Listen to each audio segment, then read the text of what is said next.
So gone are the little fist pumps and raised arms, replaced by the very guarded folding of the arms. Biting of nails, yeah. Biting of The nails. funny thing is, we all sort of knew it would come at some point. I still don't like it. No, we can't like it. And maybe it's over now. And I don't mean our title push. I mean the blip. Oh, hadn't thought of that.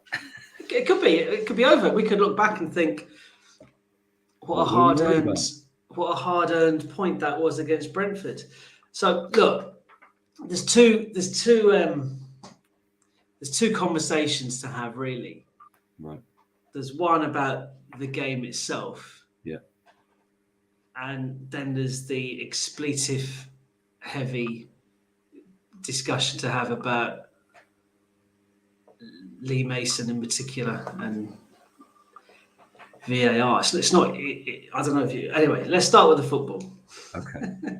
Can I just open it with? I'm going to try and be positive. Okay. And 4 points from Brentford won't be beaten by any of the other big six. No. Because we're the only big six teams who have beaten them in 7 games.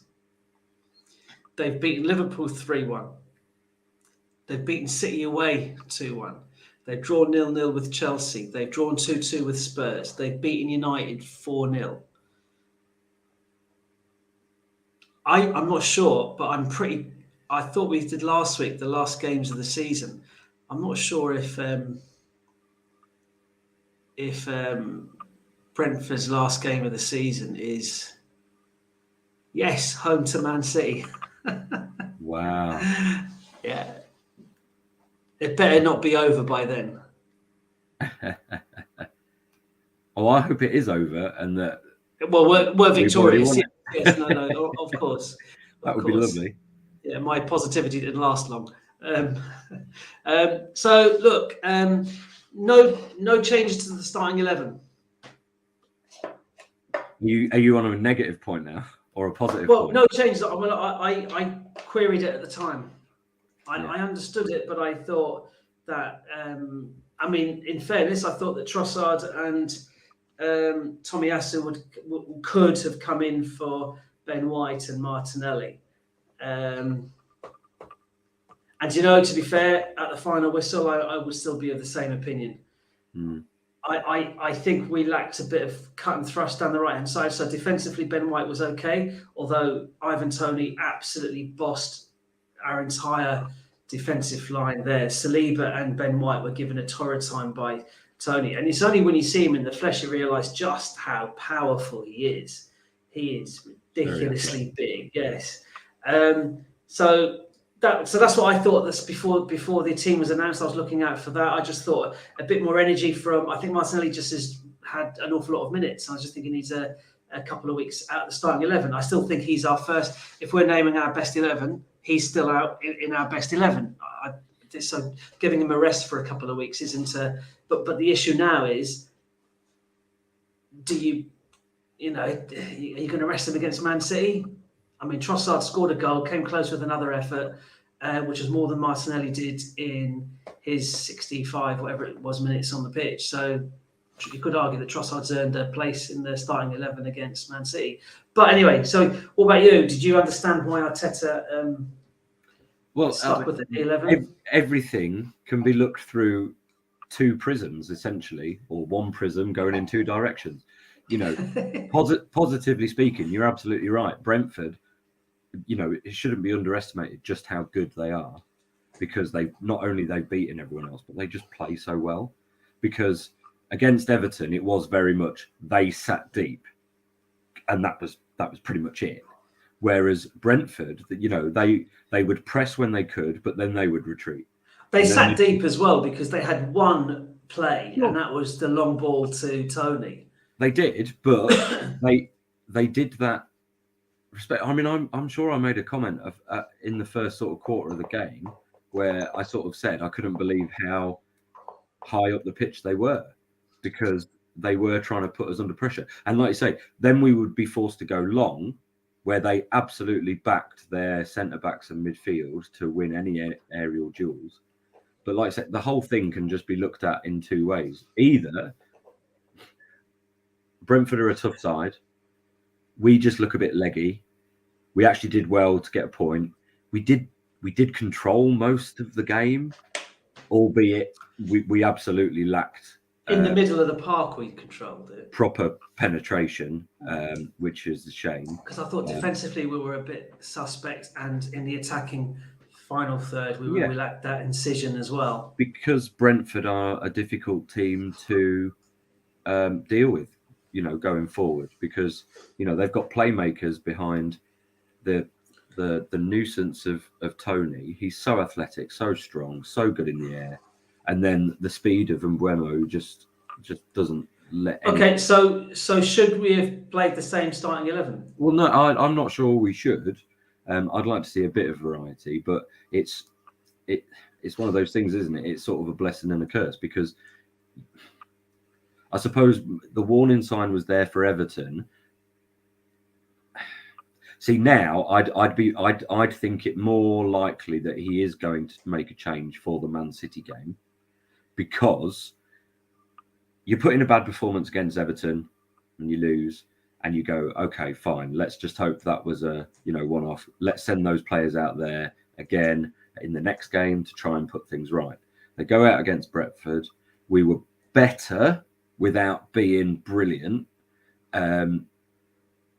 And then, the substitution obviously did make a bit of a difference. So now it's like, okay, there's obviously something a little bit more sort of deeper that's an issue. So let's think about things differently for Man City. And I get the feeling Arteta will be a bit like Guardiola and will overthink it anyway. So he'll want to do something unpredictable because he knows Guardiola is expecting the same 11. I was going to say something. Yeah, I mean, I'm not sure. Oh yeah, I read a tweet which was I thought some things up quite well. Our starting 11 have done really well to get us where we are, but it's our squad that'll keep us there. Ooh, sure.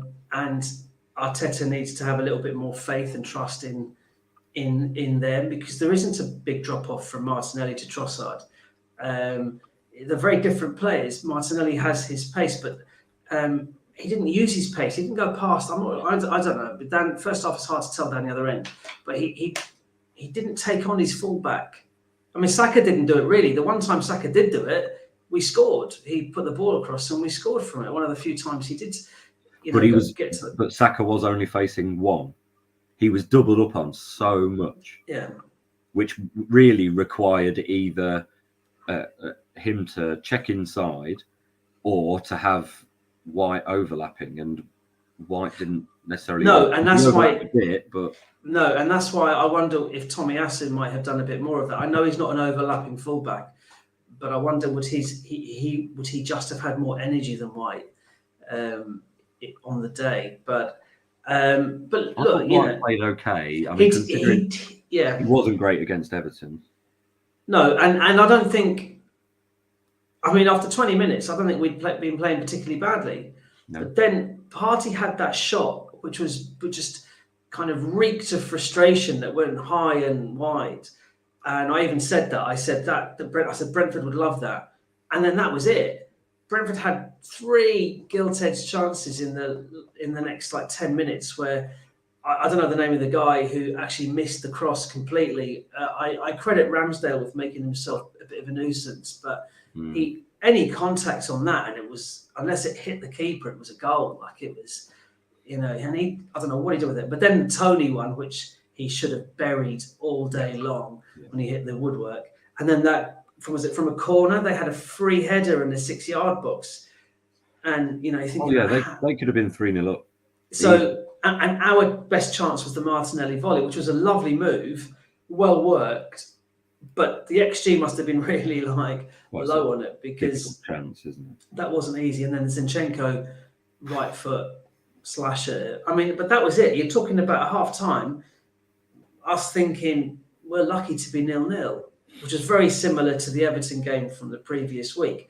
Now, our second half performance was definitely improved. We noticed it straight away in the first 2 minutes. We all of a sudden started hitting the front a lot quicker, and because that's what was lacking, that there was no speed or pace about our play. It was a bit pedestrian, and yeah, we it was a hard earned 1-0 lead at 70 minutes we were still 1-0 up. So we Trossard just brought a more, I don't know what he brought that was so different, but it was a little bit of directness, a little bit of committing the defenders. Yes, he was committing. He had a couple of, the difference between him coming on the pitch and Vieira coming on the pitch, I thought was quite marked. Vieira just played it safe, didn't try anything, tried nothing. And I'm like, I want more from you. Like, that's why missing Smith Rowe, because there's no question he would have committed. But like Trossard did, Trossard committed defence and caused them problems, had them on the back foot, and creating that sense of panic amongst the defenders and tired defenders at that point of the game as well. And he scored. He had another chance, which again was. You wouldn't say he should have scored it. It was like a decent effort from, I don't know, it might have been the edge of the penalty area. I can't remember. That just went over. But then us in the stadium were utterly clueless. And who knew that attitude or sense was mirrored in the VAR studios in Stockley Park? Because I don't believe it's a conspiracy, right? But I did read somewhere today that every game we've dropped points in, we've been the victim of a bad refereeing decisions. I'm not sure that's necessarily true, but I also read that Lee Mason has taken more points off us this season than the opposition, which I thought was quite funny. Whether it's true or not, I don't care. But he was on VAR to disallow Martinelli's opening goal at Old Trafford, and he was on VAR today. And obviously, we've all seen it. The PGMO, Howard Webb, they've apologised. They've contacted Arsenal. They've contacted Brighton for a similar error, and they put it down to human error. Now, I think you might want to say a word about VAR and human error. Well, only because it's the whole thing was predicated on this idea that it would reduce the amount of human error. And offside is black and white. It either is offside or it isn't offside. Well, exactly. So there's two things going on there. The whole thing was brought in predicated on this idea that it would reduce the number of bad calls. And let's face yes, obviously we're going to focus on the match-changing calls, but referees and officials do get way high 90% decisions right, because it's every little thing. It's niggly fouls, it's ball going out for a throw-in, it's indicating that there's a sub needs to be made.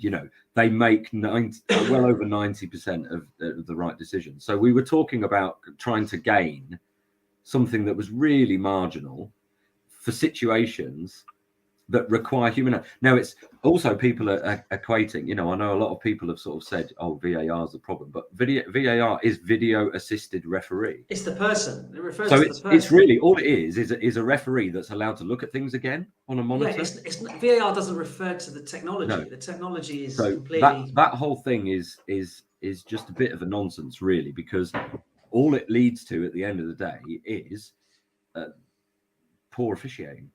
But, okay, there's two things. Where the hell was the linesman's flag?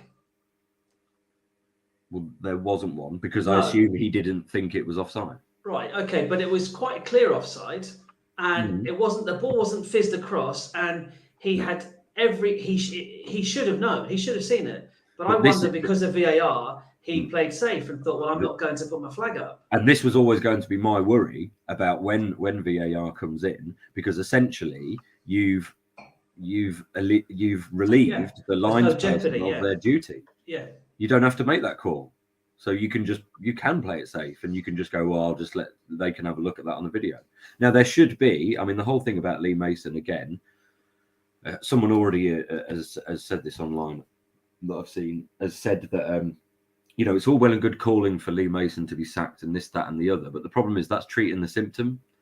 We need to treat the cause, and the cause is there needs to be proper procedures in place. There needs to be better training. There needs to be a better diversity. Okay, but why?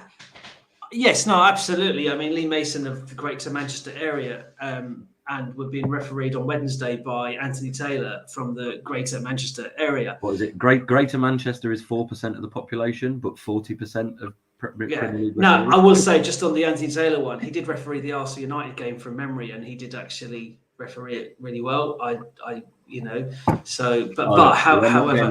no, but the system is broken. But I don't think. To begin with.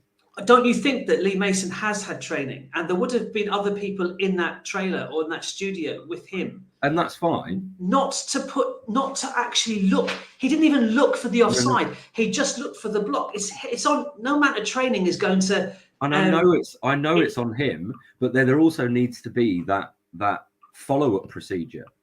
Anything like that needs to be a case of you're essentially not doing your job.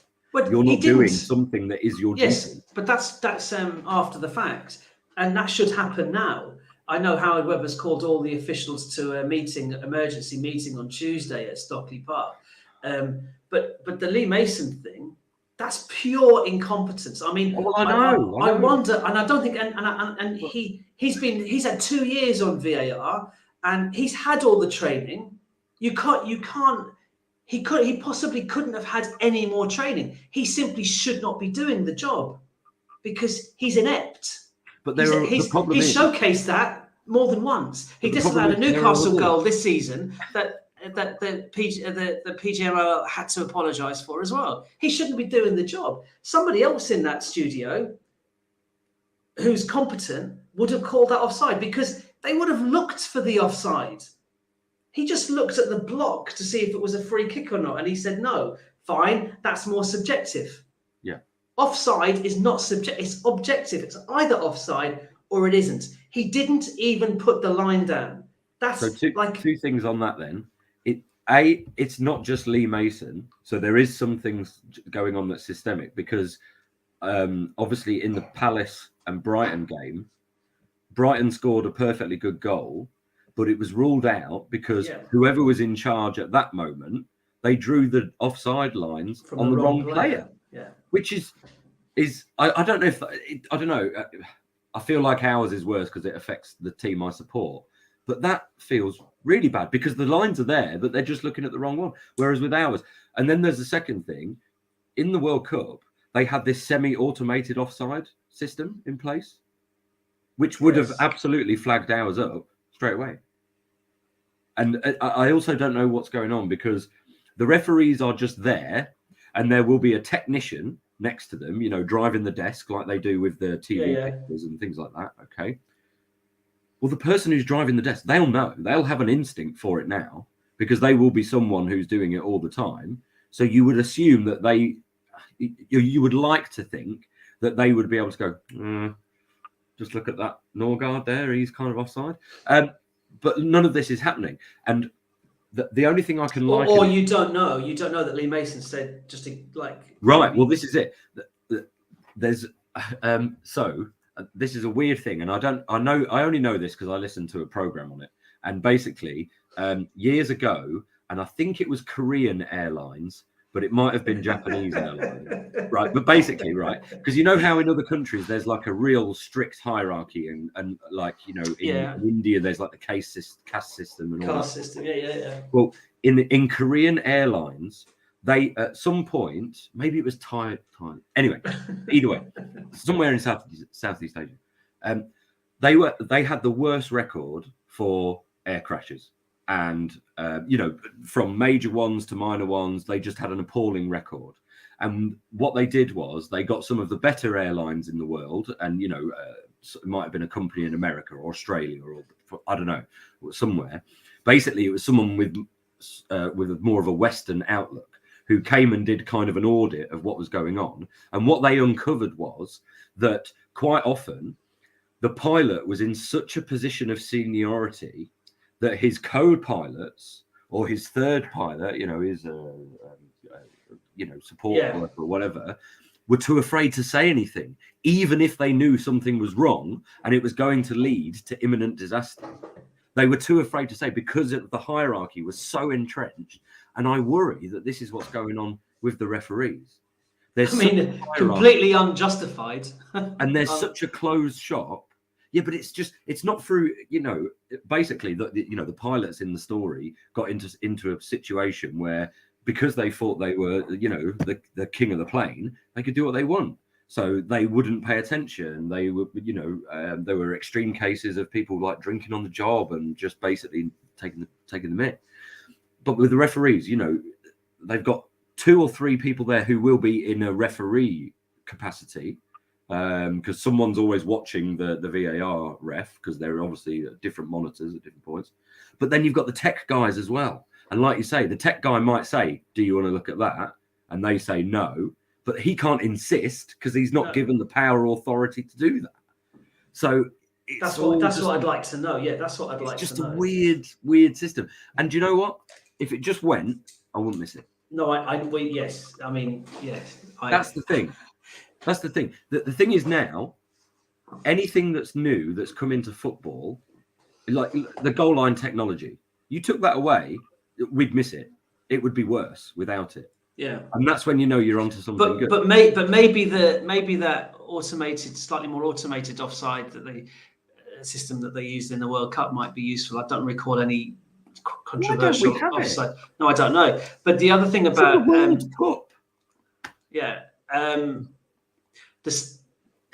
the issue with the VAR, and just on your point about getting rid of it, I'm sure I would suggest now you're in a growing majority of people who would quite happily see shot of it.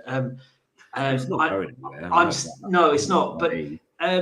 But because the referee's assistant didn't put a flag up, the goal still would have stood. So VAR ironically, VAR had no impact on the outcome. It's just highlighted the flaws. The flaws, the incompetence running the VAR, running the technology. Because and the other thing as well is I'm not saying that it cost us 2 points, because you can't possibly say that with 20 minutes to go. Brentford's, their time wasting was on epic proportions. But if they were 1-0 down, they'd have been, and they looked dangerous every time they put pressure on us. Yeah. So they could quite easily have scored another legitimate equaliser in the last 20 minutes. I certainly didn't have any confidence that we would hold out at 1-0, and we might have had more space. We might have had more space at the back. You just can't say that the goal cost us 2 points. It cost. We shouldn't have been level. We should have been 1-0 up. That's the thing, isn't it? The problem with VAR is, we step back and we look at the game as a whole. Yeah, we absolutely didn't deserve to win. No. And on another day we could have quite easily lost. Yeah. However, we zoom in and we're into when did we score? 60, 64, 66, something like that. I felt so much later. No, it was a long game. I know. But we score at a certain point, and it's like many worlds theory. The possibilities go off in different directions. Yeah, they're infinite. So it's one of those. And having gotten into that position, and it's weird, I had a totally different reaction. I felt that once we got that goal, that was it. Which is why I found, ignoring the offside, it was a sloppy goal to give away. Oh no, it was awful. It was awful. A needless foul, bouncing around in the box. It wasn't even a foul.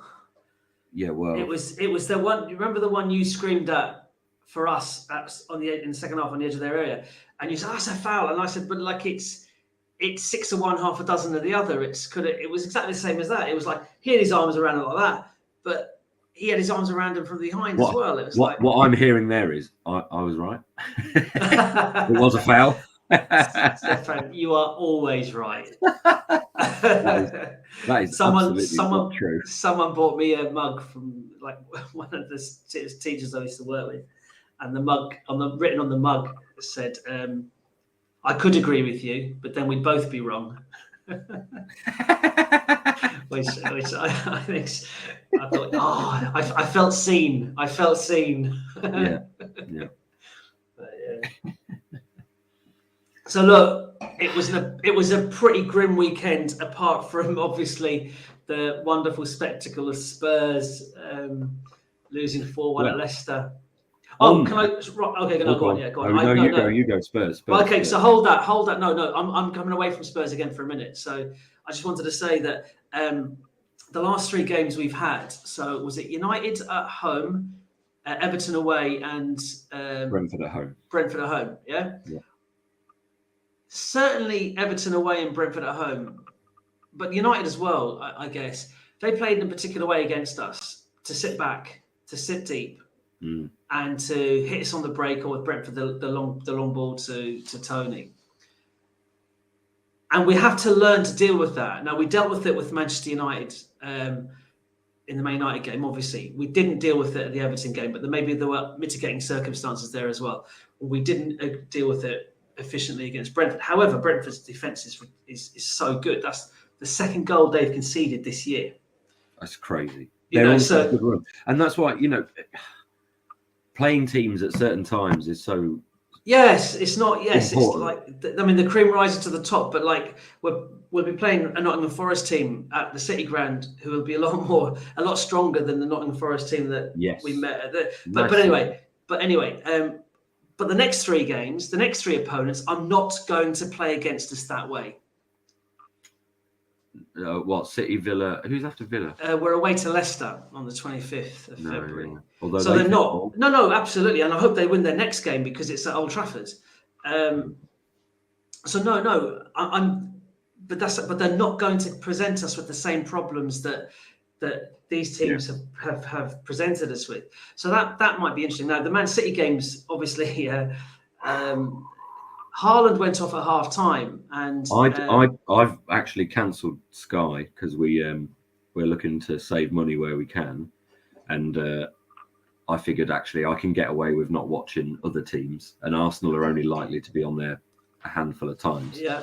So I didn't watch it, but I did obviously keep checking in online, and when I saw someone say Haaland's gone off injured with a thigh injury, I assumed they were taking the mick, but. No, he went off at half time, so it wasn't a bad one. So Guardiola has apparently said that we'll see how he reacts over the next day or 2 to see if he's in the team. But there's an argument to say we want him in the team because they're not as good with him in the team as they are without. I was just about to say, if I want anyone to get an injury for Man City, it's either De Bruyne, probably first of all, foremost, but also Mahrez. Mahrez is on fire. He is, yeah. No, absolutely, I agree. If anything, like you say, Haaland makes them a little bit more predictable, whereas Alvarez could come into the team, and I think he's brilliant, by the way.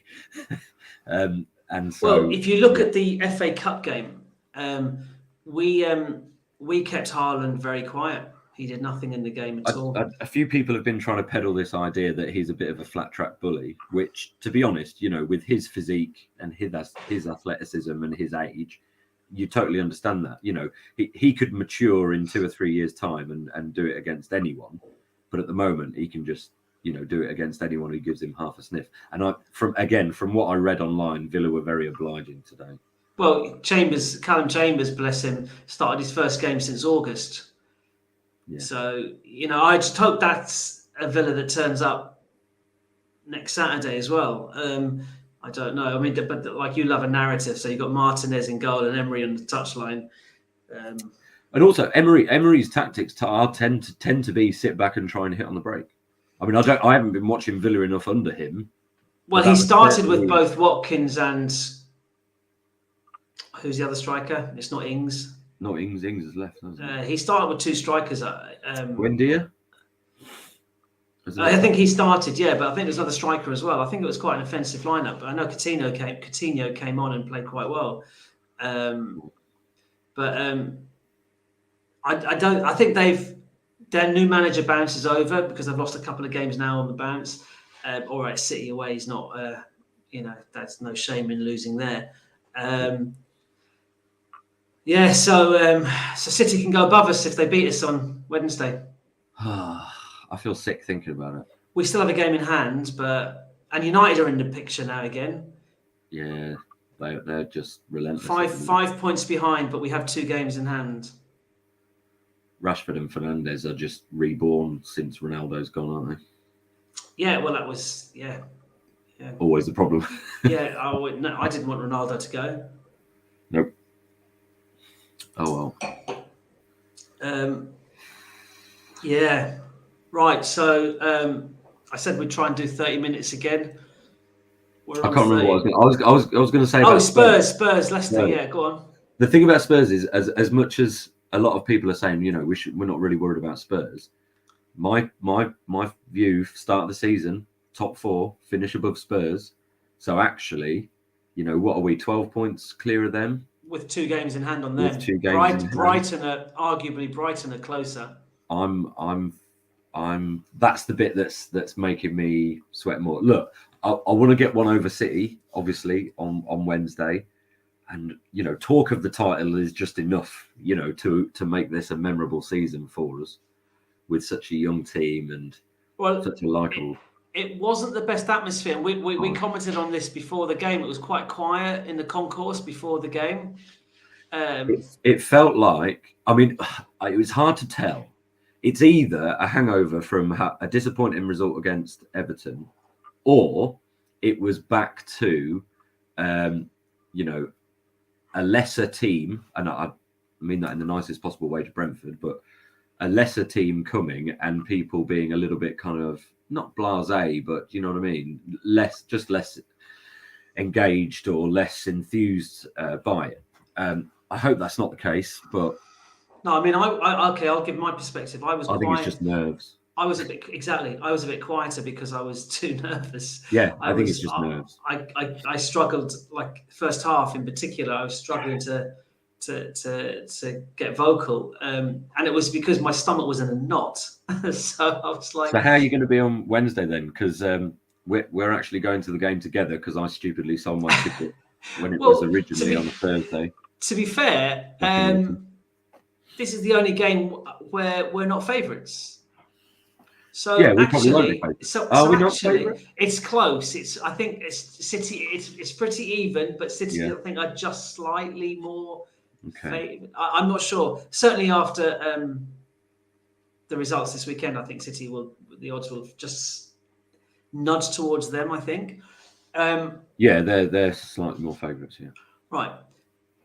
And I think that. So I think like against United or against Spurs, against Chelsea, against Liverpool, I don't think there'll be any issue with the atmosphere. I think it's, come on, this is it now. Let's step up. We had this opportunity at Spurs last season, and then again at Newcastle, and this is our Spurs moment for now. Like, everyone's banging on about these 2 City games. Well, I'd rather win one and lose one, but win the first one than draw them both. It ends up with, I don't know, does that make sense?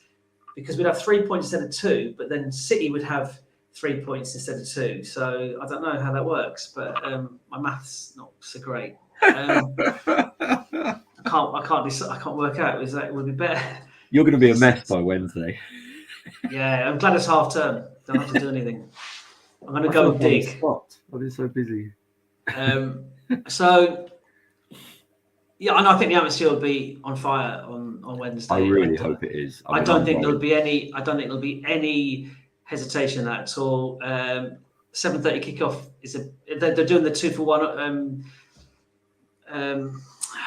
incentive to get to ground early and so on. So that's normally good for the atmosphere. It's the litmus test. It's the pretenders against the champions. It's like, it's just avoid defeat. I don't like.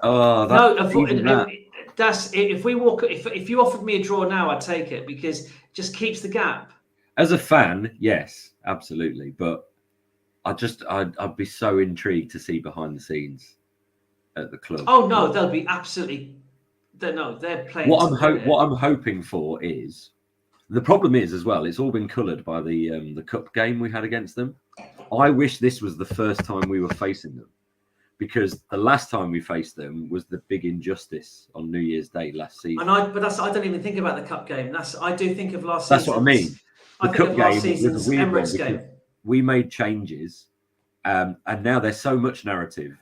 We're the pretenders to their crown. There's the whole thing about their finances going on in the background. Did you see the banner? Yeah, that was what was the panic on the streets of Panic London? on the streets of London because Panic is their lawyer. Oh, is that right? Lord I Panic didn't get that. QC. I didn't get that. Right. Yeah, okay. Lord Panic QC.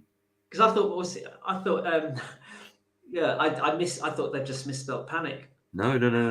Lord Panic. I mean, the nominative determinism. You're not hiring a lawyer called Panic, surely. Like, just change your name. Come on. But so panic on the streets of London, though. But they're worried about us. But they're also worried about the Premier League.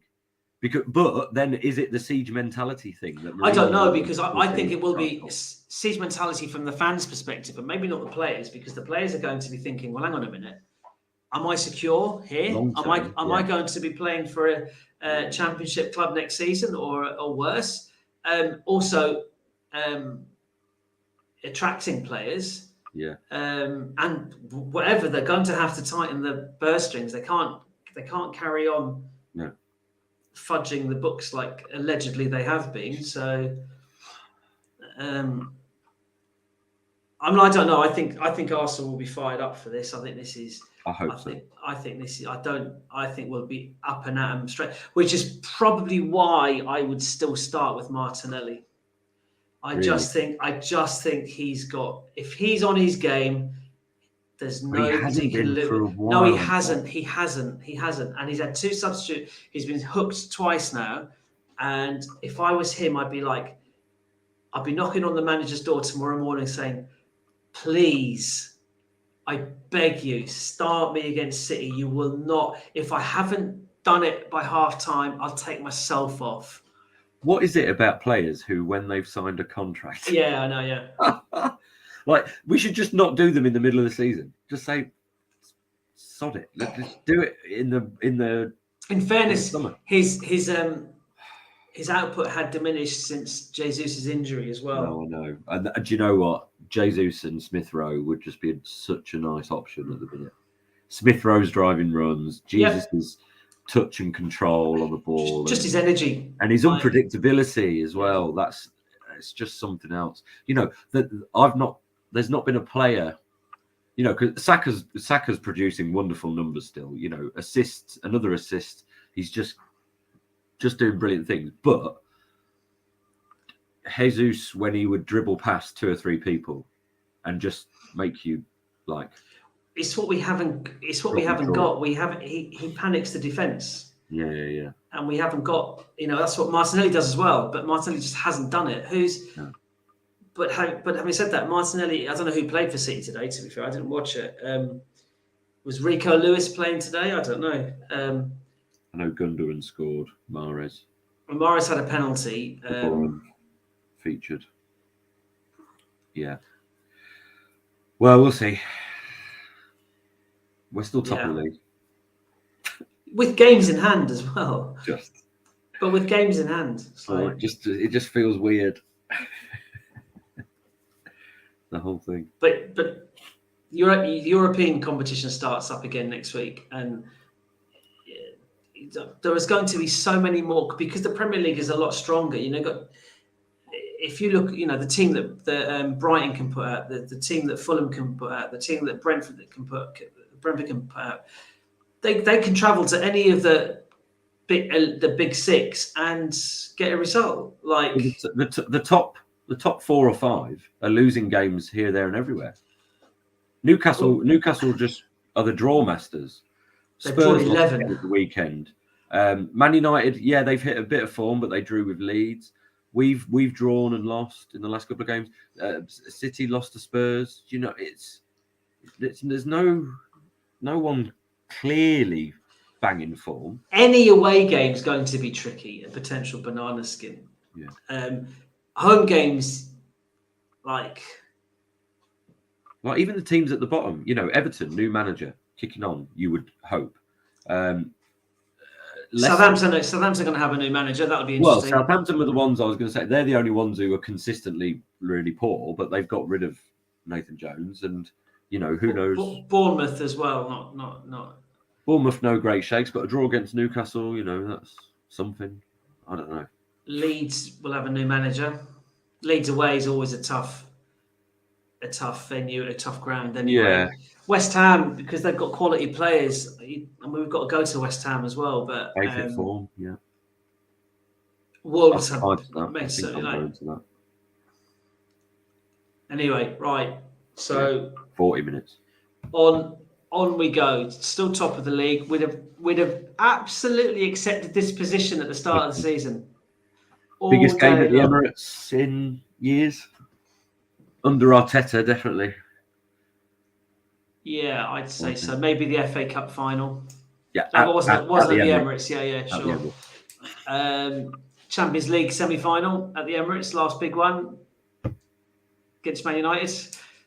God, when was that? Long time ago. That wasn't 08, was it?